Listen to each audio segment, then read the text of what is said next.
I don't know how long this one's gonna be. That's okay. It's our first one back. In case you haven't noticed, we've been gone for like a month. Life And wasn't, yeah. it wasn't, it wasn't Yeah. life. Yeah, life wasn't We were out of order. yeah, I had some stuff going on. If you follow us on Instagram at Movie Witch Pod, or no, at Movie Witch Podcast on Instagram, you would know that. So, but yeah, we're back. So I don't know. I mean, this next weekend, no, hang on, I gotta look at a calendar. When you're listening to this, we will be seeing Taylor Swift in concert this coming Sunday. Oh, yeah. And then the following week, I am going to Ohio for another concert. Um, so to be frank, I don't know how much editing I'll get done that week, but we will record, I hope. Maybe. We'll see. My life is still kind of in shambles, but we are doing our best. Y'all just continue to give us grace, and we really appreciate that. Which, speaking of Taylor Swift, I'm making friendship bracelets for the entire duration of this recording. Kaya has made so many beautiful bracelets, and I'm obsessed with them. I just keep buying beads. I can't help it. It looks like a really relaxing activity. So, It is when it's like, it is when you don't have to like constantly look for like the fucking letter E. 12 E's left. I don't know what I'm gonna do if I run out. let's see. So, yeah, hi, witches. Hey, witches! We're back. Today, we are talking about the 2003 musical Is it based really on that old? mm-hmm, based on Terrible book. the it is based on a book by Gregory Maguire called The Life and Times of the Wicked Witch of the West, which came out in 1995, which in turn is based on The Wonderful Wizard of Oz from 1990, which is by L. Frank Baum, the musical Wicked. So, The book was terrible. You already know that. Kaya attempted to read the book for us because we were initially going to make an episode about that, but she kept messaging me every once in a while and she was like, this is rough. Okay, so I got the audiobook, and I got the audiobook for a number of reasons. Number one, because I have a subscription to Audible.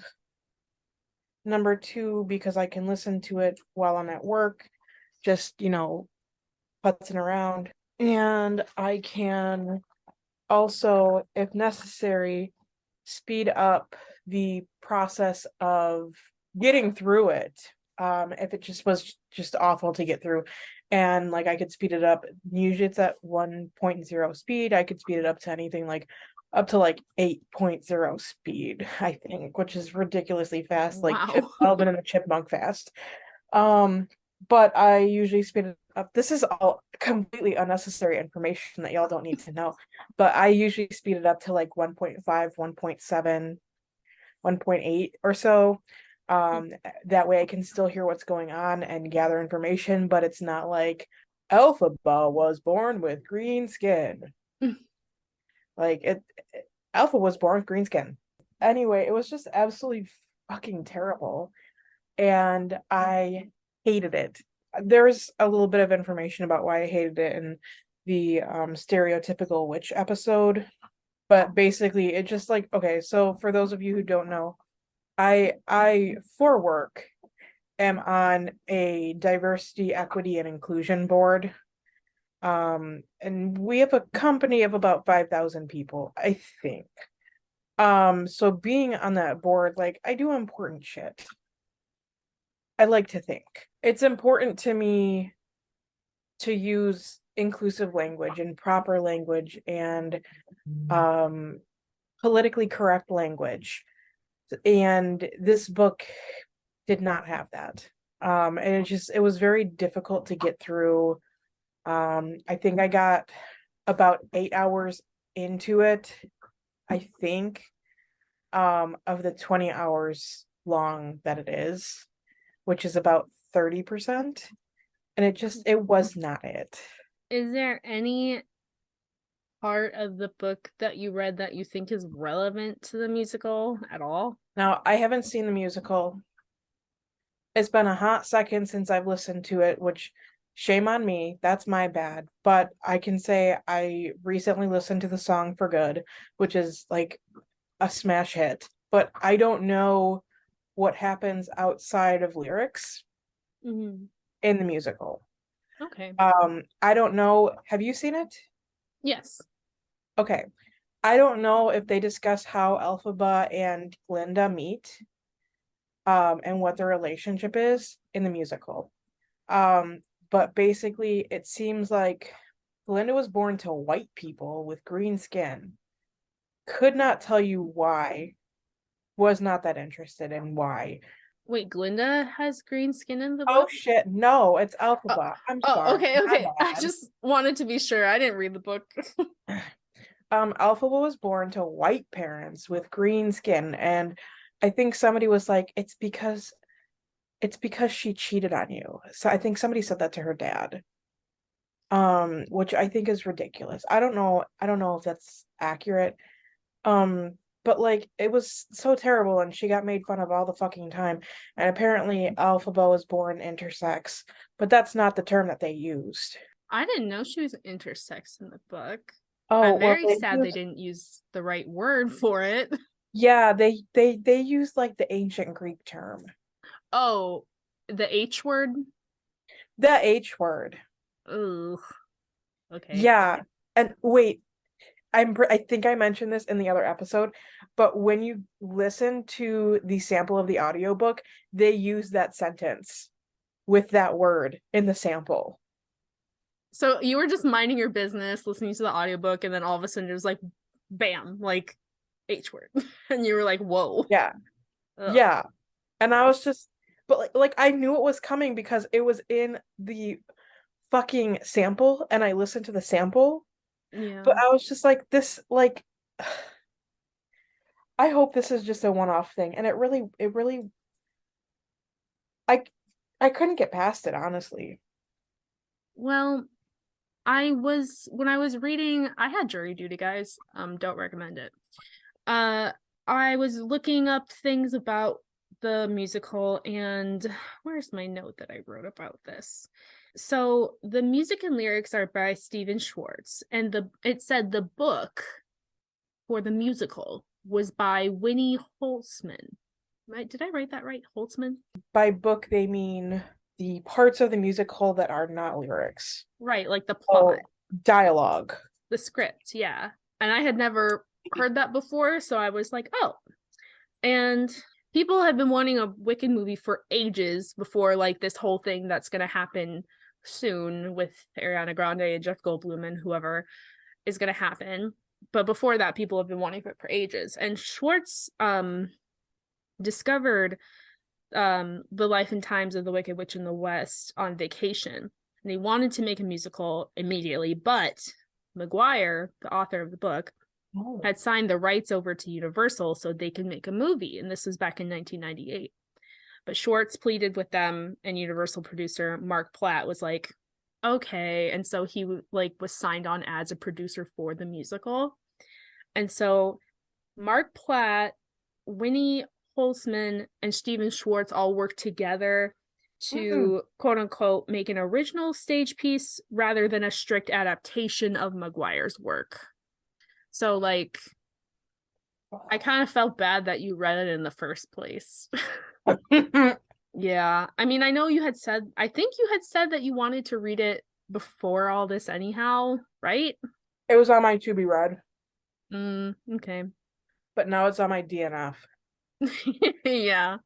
So yeah, I was surprised that they were gonna make a movie originally, like back in '98, and then they were like, can we make a musical instead? And then that made so much fucking money all over the goddamn world. So that was a good move on their part. So yeah, I'm sorry you read that book. Also, fun fact, Elphaba, the main character, her name is Elphaba because they took the letters of the Wizard of Oz author, L. Frank Baum. And so her name is Elphaba. Elphaba. So what you're saying is she did not have a name. Correct. She did not have a name up until the point of Wicked. Or sorry, up until Well, the point of the life and times of the Witch of the West. hey, I'm sorry, my dog, my baby, is just like licking my pants. He wants your panini. He does, but he can't have it. It has stuff that he's allergic to in it. Because he's allergic to everything, right? Did I tell you the list? I think you did, yeah. Dairy, rosemary, turkey, chicken, beef, Yep. salmon, All the meats. sweet potato. I guess duck isn't on there. Nope, his and white rice. He has Yeah. a nobody needs to know this. It doesn't matter. I'm sharing it anyway. He has a lamb and brown rice recipe kibble dog food. Well, this is follow up because we included that whole thing about getting Ziggy an allergy test in one of the episodes. I can't recall which, but now we have solved the saga. And if you think your dog's allergic to something, should I probably wish get I could that give checked you a out. referral code so I could get money, but I don't have one. Like on my notebook, I have fun facts about the musical and then some information about the movie that's coming out. And then I have notes from listening to the musical. So, like, let's go over the plot of the musical first. I'm going to look at the track list really quick. We'll see if I can briefly summarize the plot. I think I can do that. So, Glinda and Elphaba, right? The green girl, and then the probably popular white girl, right? Pink girl. Yeah, pink. Yeah, she's pink girl.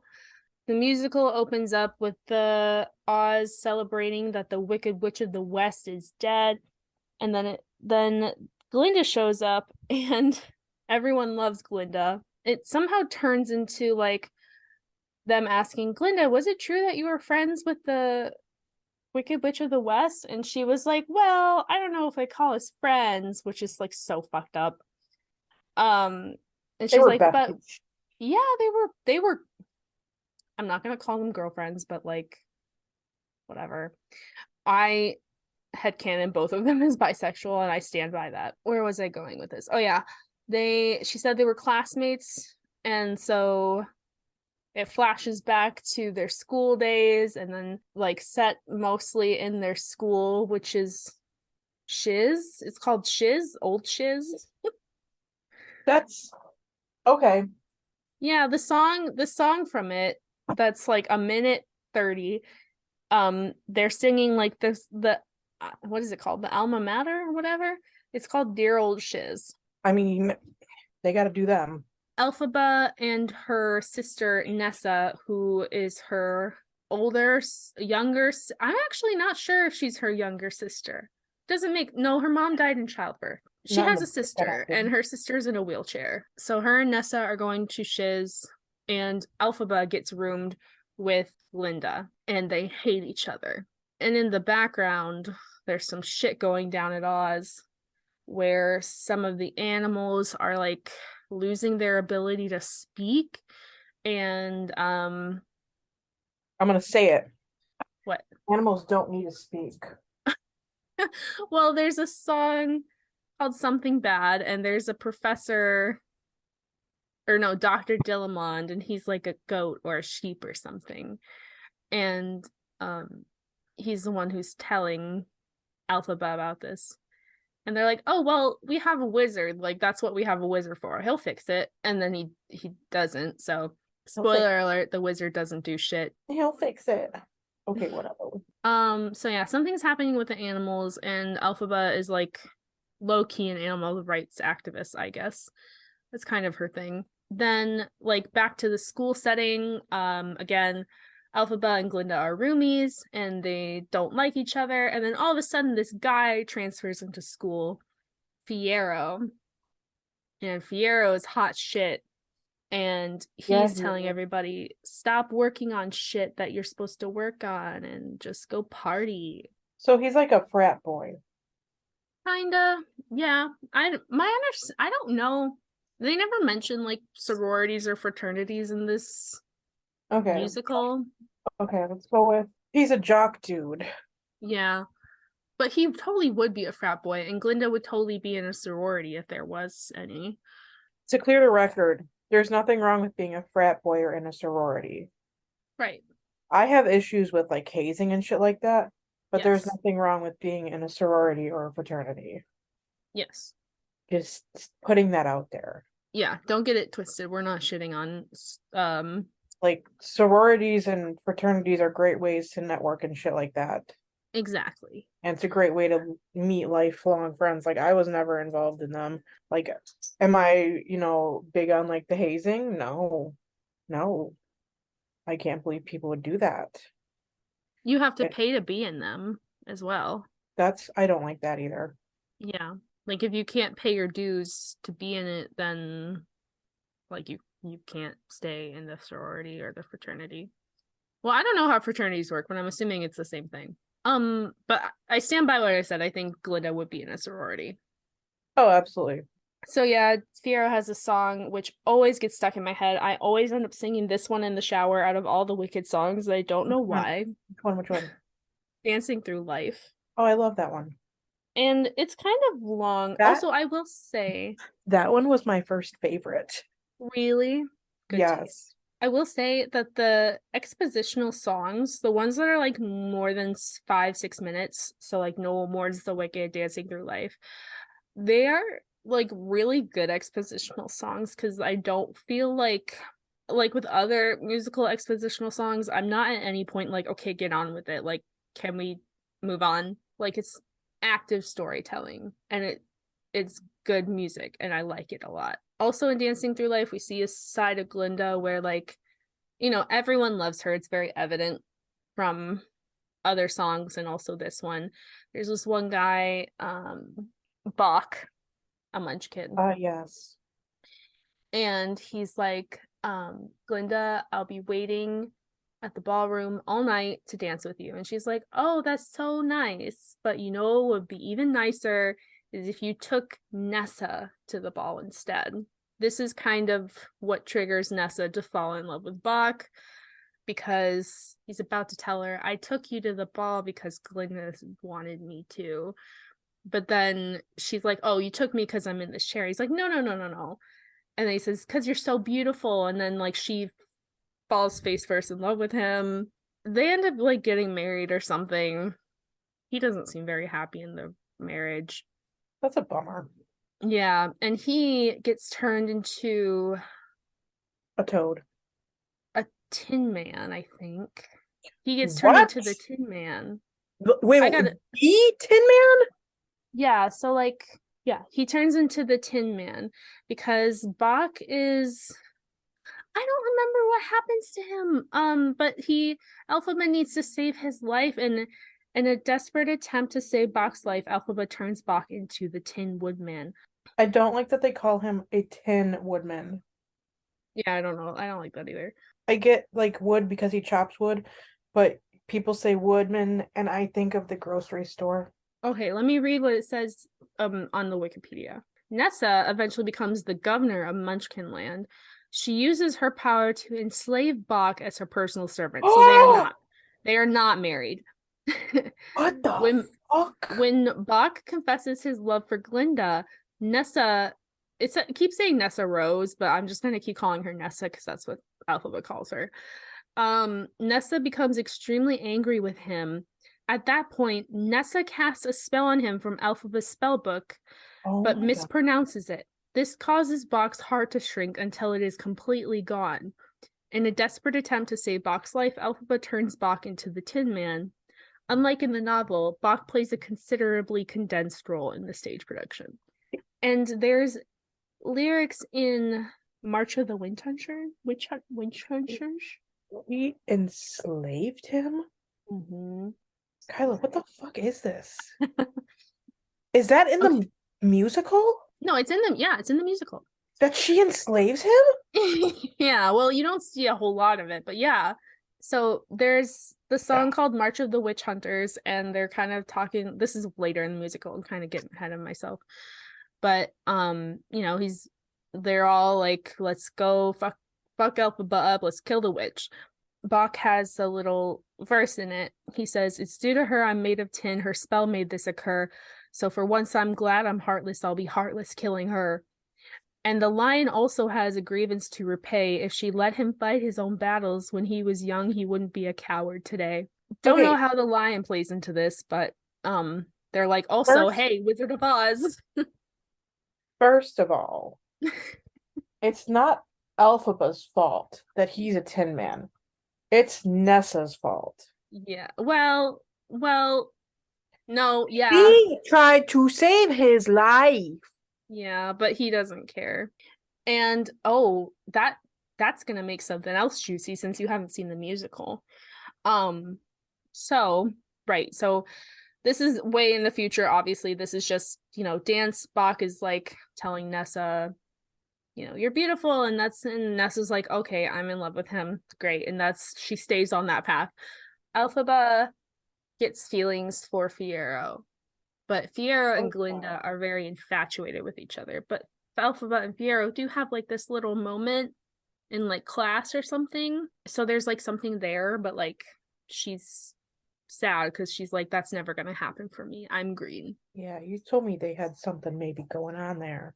Yeah. Soon after, Elphaba gets invited to the Emerald City to meet the wizard because earlier in the story, she has these powers that she can't really control. And this fucking bitch who I can't remember what her whole thing is, she's like a magistrate or something. And she's like, listen, this is a gift, and you could be like the wizard's main girly. Ethelba's like, oh shit, like I've been trying to hide this all this time, but like maybe this could get me to the wizard. And maybe even someday the wizard will turn me not green because we'll be so close and besties, and then people will take me seriously.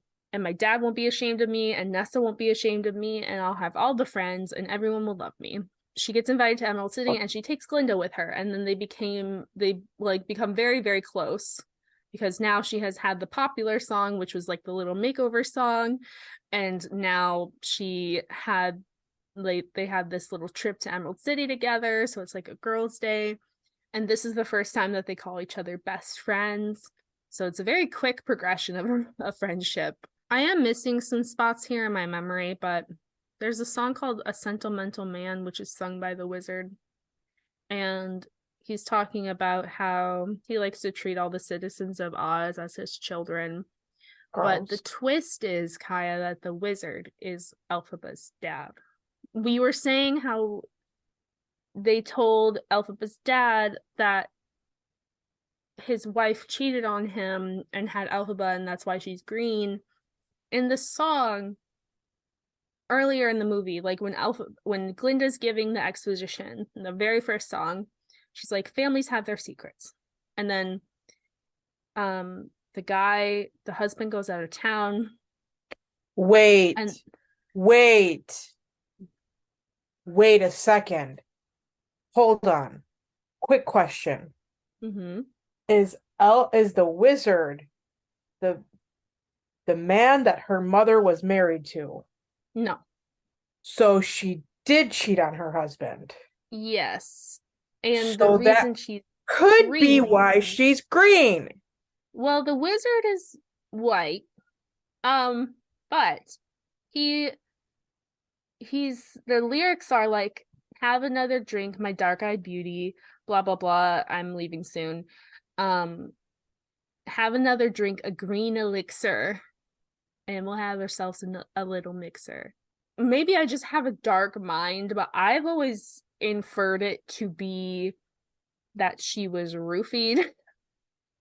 But that is likely not what happened. I don't know.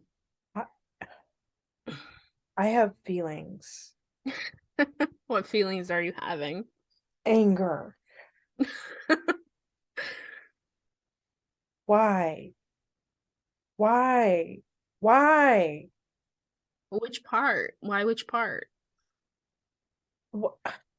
They said in the book. You heard me say it earlier in this episode. They said in the book. Yeah, she's green because her mama cheated on her daddy. That's not how they said it. Yeah, they could have been a little more literal, I think, in the lyrics that like she chose to cheat on him. Because like I don't know, maybe because am I the only one who felt like she got roofied? Because like it could have been either way. But like I Well, felt the way the lyrics were written, she was being persuaded to drink these elixirs, and then she wound up pregnant with a green baby. I don't know.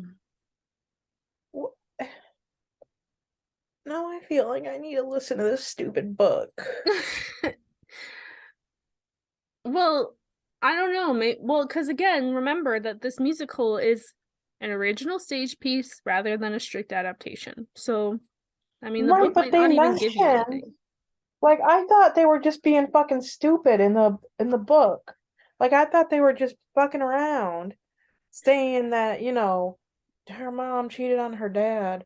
But now you, who've actually seen the movie, listened to the entire ass soundtrack, has told me this is what happened, and now I'm sitting here like, what in the fuckity fuck?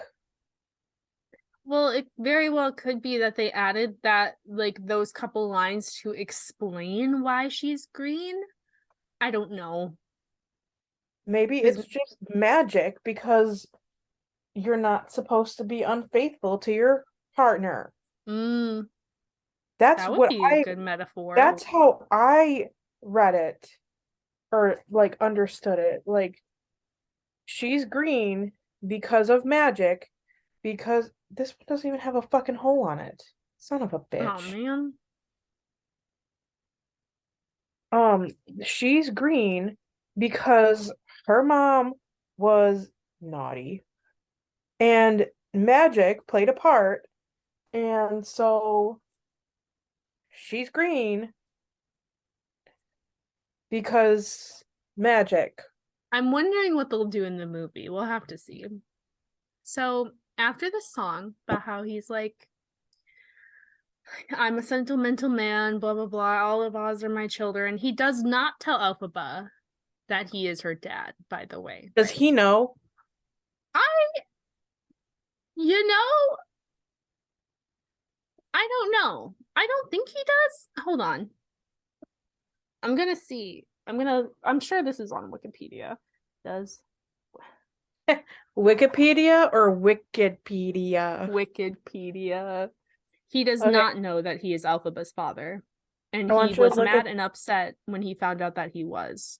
I think a child wrote this Wikipedia page. So, right. So, after the sentimental man, right, Elphaba is obviously talking to the wizard. And so she wants to meet with him and work with him. But then she's finding out that he is the one hurting the animals. He asks her to work Wait, with him, the Wizard the of wizard. Oz, Yes. her biological father, Yes. who says that he's the father of all the Oslings, Mm-hmm. is hurting the animals. I guess so, yeah. The This is the part of the plot I always forget. Um, so she finds out he's been hurting the animals, so she fights him. Sometime later, she comes once more to warn him.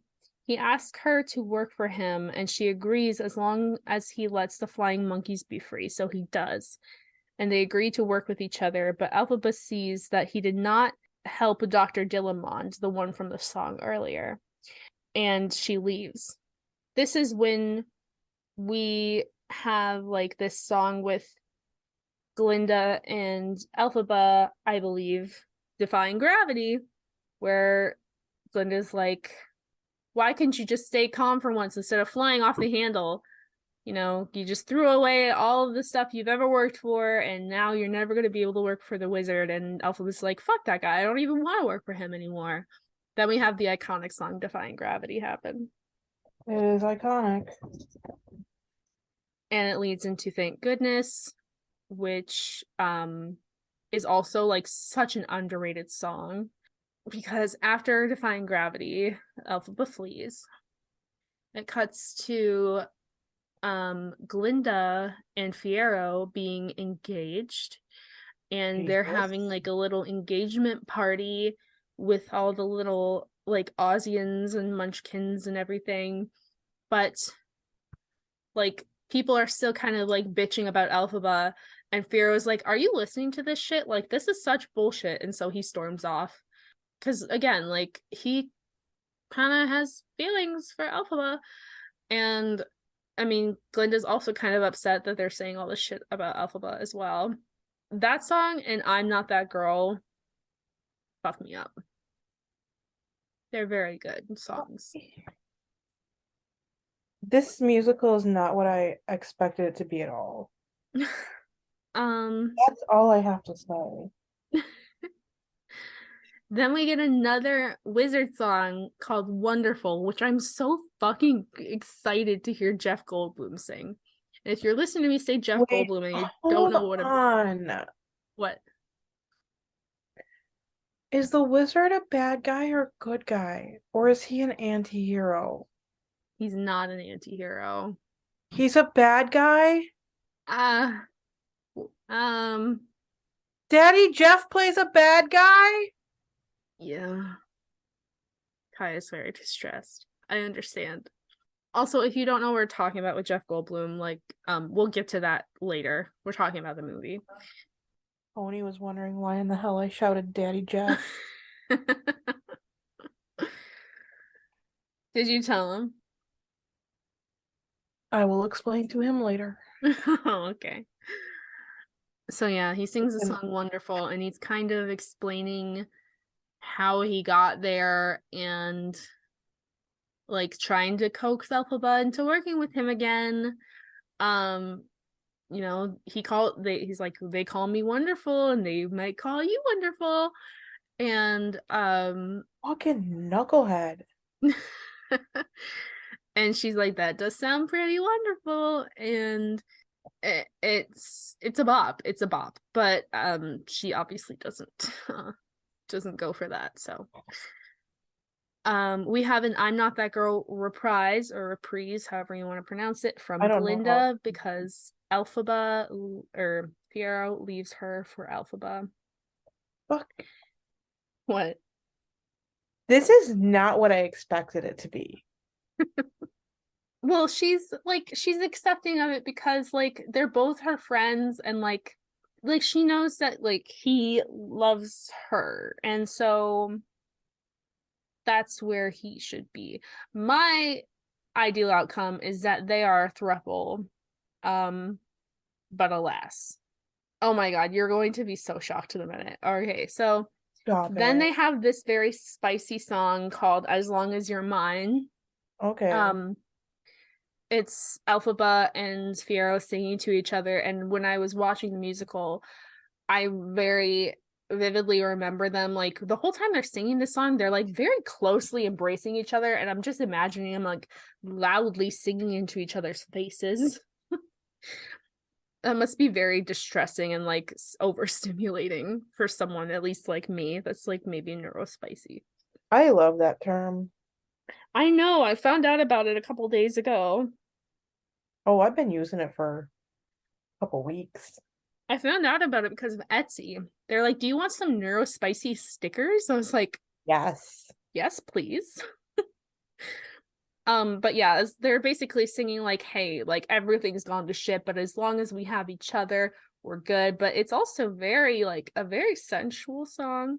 Right after this song occurs, between this song and No Good Deed, oh no, Fiyero gets captured while Elphaba flees. She knows that they have him, and she knows that they're gonna hurt him, and so she casts a spell, but she doesn't really know like what she's doing. So like the words she says are, let his flesh not be torn, let his blood leave no stain, if they beat him let him feel no pain, let his bones never break, and however they try to destroy him let him never die. And so he becomes the Scarecrow. Who is the lion? I don't know. They don't talk about that in the musical. At least if they do, like I totally missed it. I'm gonna double check. Why? Stupid question. Incoming. Okay. Why would they name a scarecrow Fiero, which is kind of like fire? The word fiero in Spanish, not spelt the same way. It means wild, but not fire. But I found the lion wiki page for Wikipedia page. What are we finding? What the fuck am I about to find out? It says the cowardly lion is only fleetingly seen since the producers felt that both he and Dorothy, as the most recognizable and iconic characters from the film other than the witch, would take some of the spotlight away from the main story. In the scene with Dr. Nicodic, he is shown to be a small lion puppet in a cage, and Elphaba and Fiero free him. Later, during March of the Witch Hunters, which we talked about earlier, the Tin Man, Bach, tries to get the lion to tell about what the witch did to him, tugging on his tail while the rest of his body remains unseen. And since the lion is reluctant to come out, Bach sings a verse about how if Elphaba had let the lion fight his own battles, Jesus Christ, he wouldn't be so cowardly. Rude. Oh yeah, because Bach So, says if okay, she let him fight his own battles when he was young, so that explains him being in a cage because he was probably okay. small. So, to recap real quick, Bach is the Tin Man Mm-hmm. because she tried to save him, Mm-hmm. and Fiero is the Scarecrow Mm-hmm. because she tried to save him. Mm-hmm. Oh, there's another part that isn't in the song. Well, I mean, it's in the next song, but I'll just tell you now. The ruby red slippers, No. um, I don't know exactly how this comes about, and I might be misremembering, but Nessa's in a wheelchair, right? And Elphaba wants to help her sister, and this is when she's like grown up and the governor of Oz, right? And Wait, Oz or Munchkinland? Munchkinland, sorry. And Elphaba enchants her shoes or something to try and get her to be able to walk. And that is where the ruby red slippers come from. And I mean, they say in The Wizard of Oz that like that's her sister whose the house fell on, because that's like her sister was wearing the shoes. So I think that's why they gave the shoes to Nessa. So she fucked, and oh, also like she gave the shoes to Nessa, but like her feet, like because they're red, I guess, I don't know, her feet felt like they were on fire. So like all these people didn't have very ideal outcomes, but like Elphaba was just trying to help them. And so we were So, brought to my other favorite song called No Good Deed. Elphaba's an unlucky bitch. Yeah. The main theme of No Good Deed is no good deed goes unpunished. The song is so fucking good. Um she's like so fed up because every time she tries to help someone, it just gets thrown back in her face. And she has this one line that's like, was I really seeking good or just seeking attention? Is that all good deeds are when looked at with an ice cold eye? And so she said, let all odds be agreed, I'm wicked through and through, because Fiero, I cannot succeed in saving you. I promise no good deed I will attempt to do again. This is absolutely wild to me. And I just want to remind you, the first song from the musical is all of Oz celebrating that Elphaba is dead. So this is all, most of the story is post Dorothy arrival, but that song is post Dorothy winning, you know? So, post melting the witch. So she's misunderstood. My God. Yeah, so Elphaba does Thank you. die. I thought maybe I was misremembering and there was in fact like a like something happened, like she actually got away or something, but like because they like made it a little nicer for the musical, but like made some aspects like nicer for the musical, but I don't think this is one of them. She sings No Good Deed, and this is when March of the Witch Hunters happen. Everyone's like, fuck Elphaba, we're gonna fuck her up, get her out of here. And after that, Elphaba and Glinda meet up again and they sing For Good. They're like, oh my God, I love being friends with you. I'm really sad that we're never gonna see each other again. I This is not what I thought it was at all.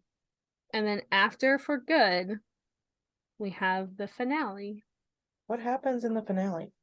It's basically like a medley of all Oh, of the songs from the musical. like an overture. And someone go and at the end they go, no one mourns the wicked, wicked, and it's like really intense and awesome. Oh, it's such a good musical. It's so good.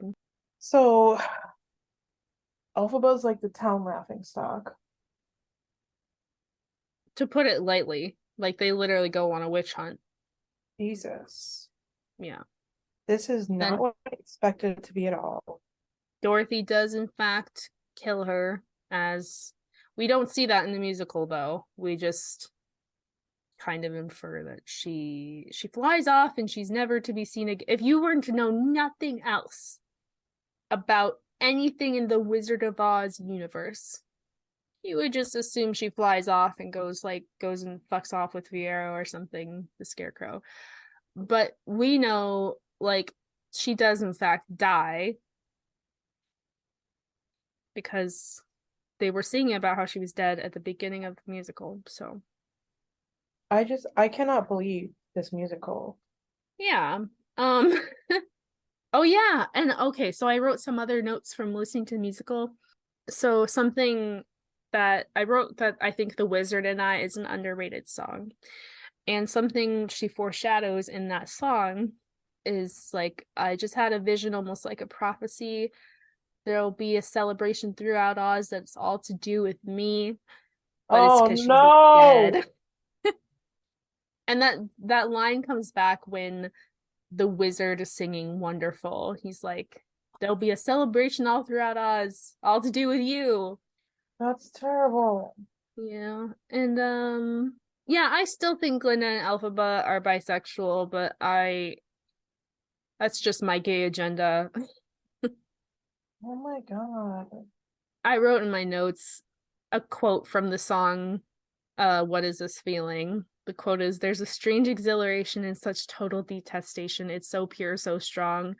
And then I wrote, because you love her. I I man, I am dumbstruck. And also, and as long as you're mine, the saucy song, Fiero foreshadows having no brains. Shut the fuck up. I don't know, I don't remember what the line is because I didn't write it down. Maybe I'm brainless, maybe I'm wise, but you've got me seeing through different eyes.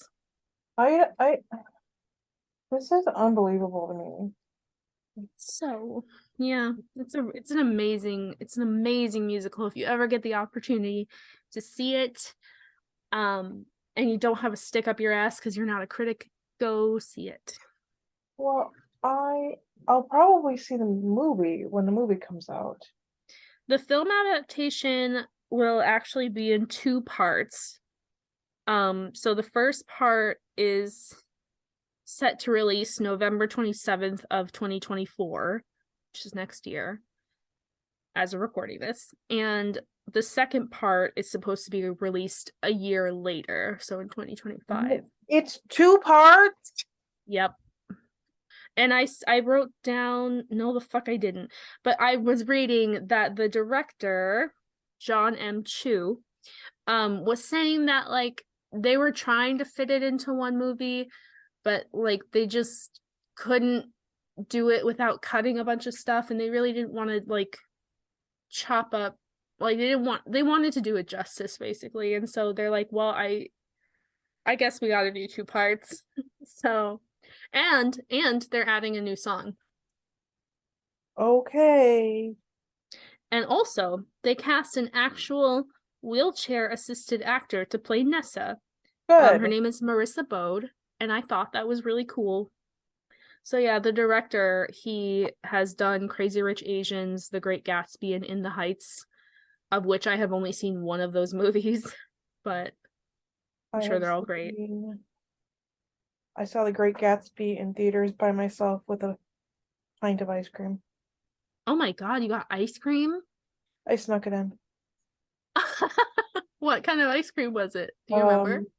Cold Stone birthday cake Oh batter. my god, yum. I saw Great Gatsby for the first time last year, I think, and I really liked it. I've never read the book. I want to though. I never read the book either and did not understand the hype of the movie.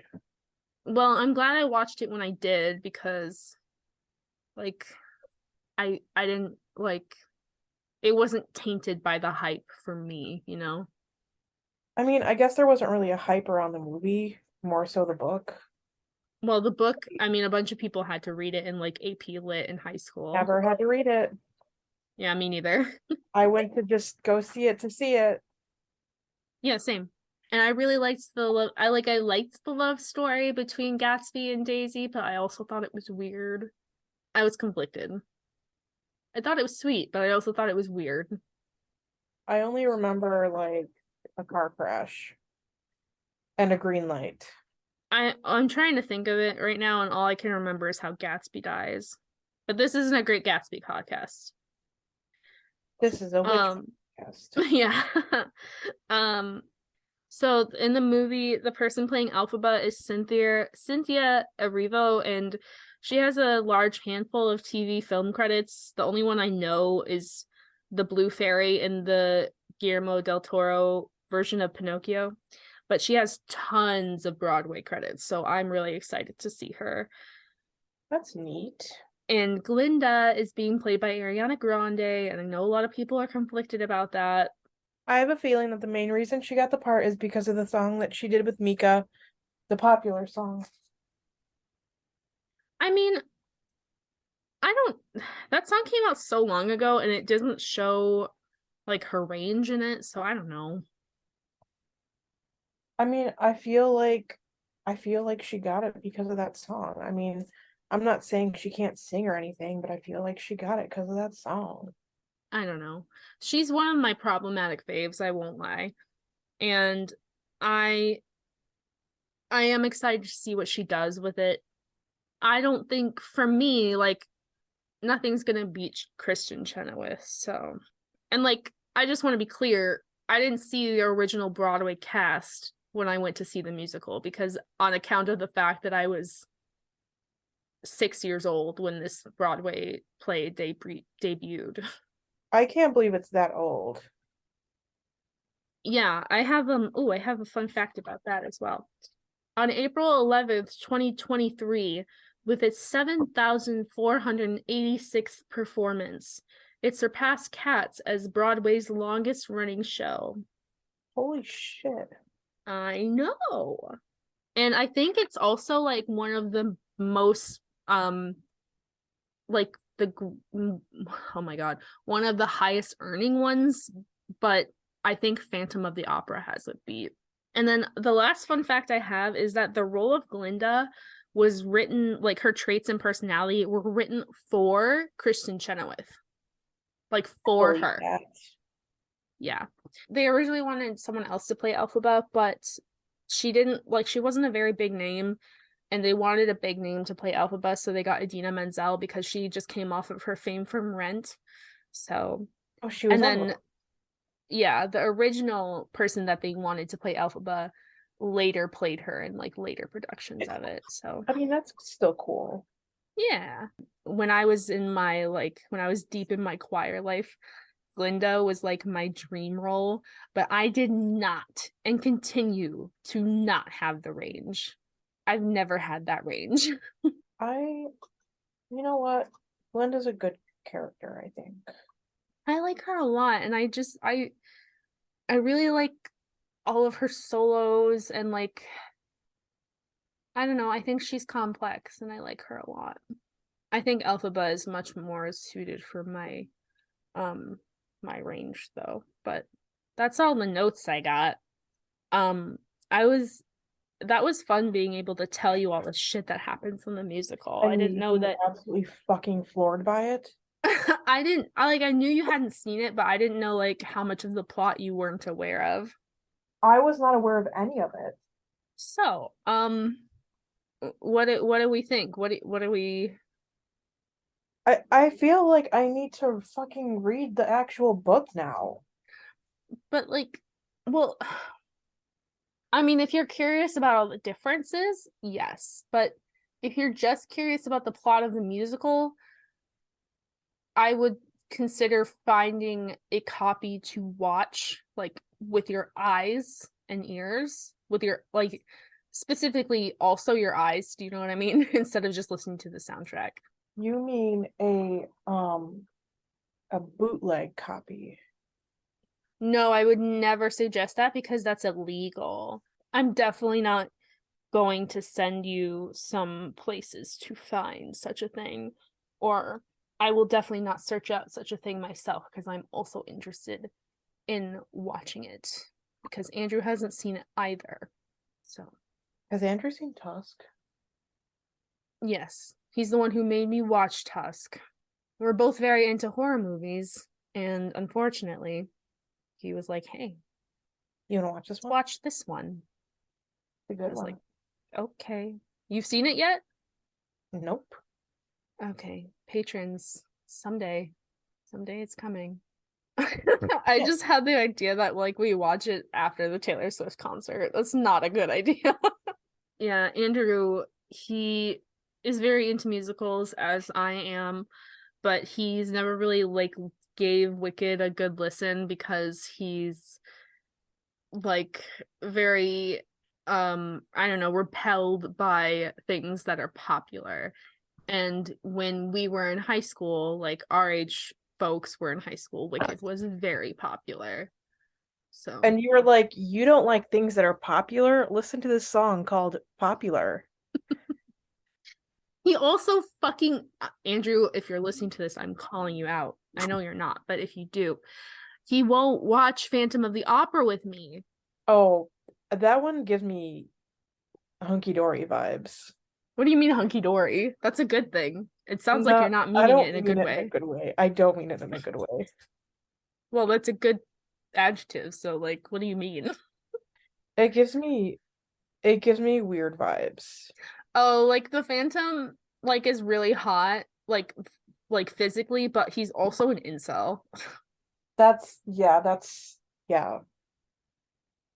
I love the music in that musical so much. And fun fact, when I went to France, I got to go to l'Opera Garnier, where it takes place, and they have a little booth reserved for the Phantom. I don't know if they keep it empty like you're supposed to in the book, but they have a little plaque on it. The Phantom is ucky. I don't But like it. I love that musical, and he fucking won't watch it with me. And I think maybe it also has to do with the fact that everyone loves it. Well, I mean, everybody loves Tusk too, but No, they don't. All right. So, do we have any other closing remarks about Wicked? I'm shook, and that's just how it is. Yeah. If you haven't seen it, I highly encourage you to go see it, especially live if you can, because that's the only legal way to do it, and also you should support local theater. Okay, well, thank you for listening to the Movie Witch podcast. We hope you enjoyed this episode, and I'm sorry we've been gone for a month, but listen, life is hard Welcome back. sometimes. Yeah, we missed you. You've been gone for a month, actually. It was not us. Let us know what you think by leaving a review, and follow us on social media at Movie Witch Pod and at Movie Witch Podcast. If you have suggestions for media that you'd like us to consume, please leave it in the comments or something, because we love you. If you like what you heard and want to help us grow and improve, please consider supporting us on Patreon for $2 or $7 per month. Consider following us on the social media. Our Patreon benefits include getting episodes a week early, unedited video versions of the episodes, and exclusive Patreon bonus episodes. Hell yeah. I do have a bonus episode planned for this season. I just haven't gotten around to it. I did finish the book. And hope you keep listening. My impulse is always to be like, and we hope you keep it weird. I know, mine too, but we're not gonna be. Yeah, we shouldn't do that. That's their thing. Yeah, we should not do that. Yeah, we will see you hopefully next week. But again, we got a Taylor Swift concert to go to, so it might be a little late. And then the next week I'm going to Ohio, so we're gonna play it by ear, folks. But we love you and we love this podcast, so we're not going anywhere. No. Okay. No. All right. Bye, witches. Bye, witches.